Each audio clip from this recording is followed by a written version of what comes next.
Tous les croyants, sans distinction, doivent s'adonner à la recherche de la vérité pour s'affranchir progressivement de tous les mensonges de Satan. Car seule la connaissance et la vérité donnent la victoire sur Satan, le séducteur et le menteur. C'est ceux qui entendent la vérité, lui résistent ou se révoltent contre elle. Elle n'est pas nécessairement perdue. Il faut confier la semence répandue à la garde du Saint-Esprit. Même lorsqu'il y a résistance, la vérité atteint l'intelligence et à un moment donné, elle porte des fruits et devient expérience. L'intelligence peut prendre trois sortes d'attitudes vis-à-vis de la connaissance. La présomption de la connaissance sur un point donné, sa déclaration de neutralité, je ne sais pas, je ne connais pas, ou la certitude de connaissance exacte telle que je sais, oui. Prenez un exemple dans la vie du Seigneur. Certains de ses contemporains disent de lui, c'est un faux prophète. Il a présomption de connaissance. D'autres disent, nous ne savons pas, et gardent une attitude neutre.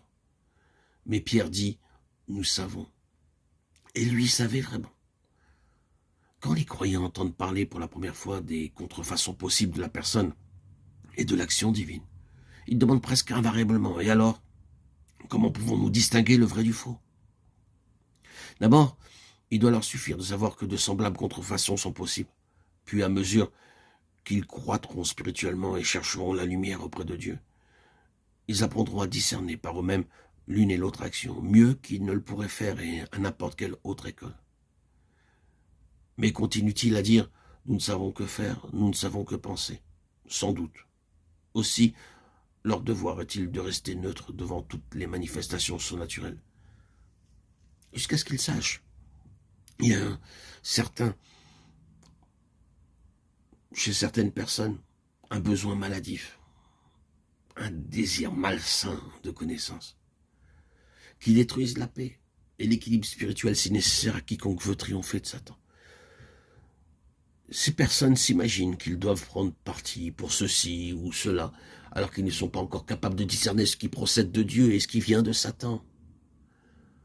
Or, le chrétien peut fort bien exprimer son choix et dire qu'il veut ce que Dieu veut et refuse tout ce qui est de Satan, sans pour cela discerner la nature, l'origine des choses qui le préoccupent. Et cela fait rester neutre. Un désir extrême de connaissance engendre une anxiété fébrile, de l'impatience, de l'agitation, de la fatigue. Et tout cela détruit l'équilibre moral et la force. Il faut donc prendre garde à ne pas perdre le profit d'une bénédiction reçue en recherchant une nouvelle bénédiction. Que le croyant veille donc à ne pas perdre la patience, le calme, la paisible dépendance de Dieu et la foi, tandis qu'il recherche plus de lumière, plus de connaissances.